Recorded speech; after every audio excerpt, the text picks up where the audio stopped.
Hey everyone, this is a quick video that I wanted to follow up today's lesson about doing a multiple choice strategy that might work for you with powers of I. So if you're looking at today's tonight's homework, which is number 9 on the homework, or today's classwork, which was powers of I, it looked like this. I want to show you the multiple choice strategy on this page. So if you go down on the practice, and you go to number 9, which is going to be on page 3, if you were looking at pages, it says step it up a notch. This is number 9. I want to talk to you about this multiple choice strategy. It is your number 9 on tonight's homework as well as number 9 on today's classwork. So this is a question involving powers of I, and we would not be able to use the calculator method where we would enter the x values in the calculator because we don't know the value of x. So if we were doing this by hand, we would have to do x plus I times x plus I, because x plus I squared means x plus I times x plus I, and then minus, we would have to do x minus I times x minus I. So by hand, this is going to be a lot of work because I'm going to have to do tabular method for x plus I, x plus I.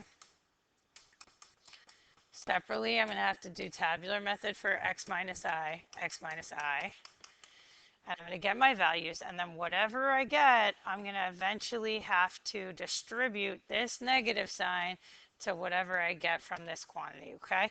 It is doable, and if you're good at math and algebra, you're going to be fine with this. But I do want to show you a multiple choice strategy as well, which is, you can use this, by the way, for any multiple choice that you see this year. If you have a value of x, in the original question, you pick a value for x, so let x be 2. I like 2 or 3. Don't pick 1 and don't pick 0 because those are kind of weird numbers that if you use them, they kind of mess with you on the question. They're unique. So let's let x equal 2.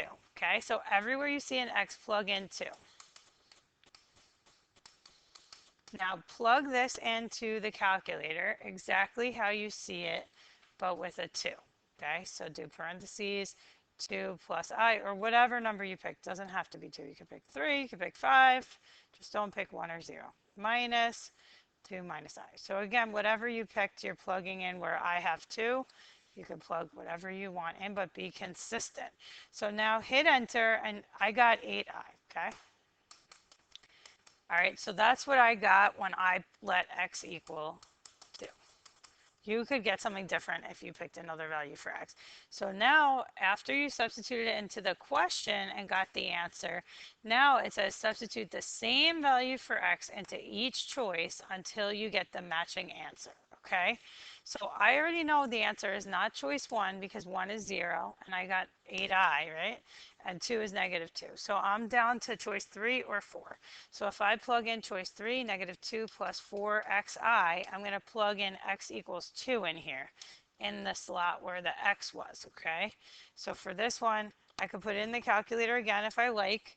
Negative 2 plus 4 times 2 I, which is second decimal point, and you're going to get negative 2 plus 8I, which hopefully you could have done in your head, right? But that's not the answer. So I'm thinking it's choice 4. So let's see. 4xi. So in place of x, plug in x equals 2. You see you're going to get 4 times 2, 8i. Boom. So this is the answer, choice 4. If you had done this by hand, doing tabular method twice and distribution, you should get choice 4. You see this way is actually quicker for this one. Sometimes it's quicker to do this method and sometimes it takes longer. It depends on how in-depth the equations are that you're substituting in, but this actually works every time. So the strategy is pick a number, plug it in, plug in the same number, and that's it.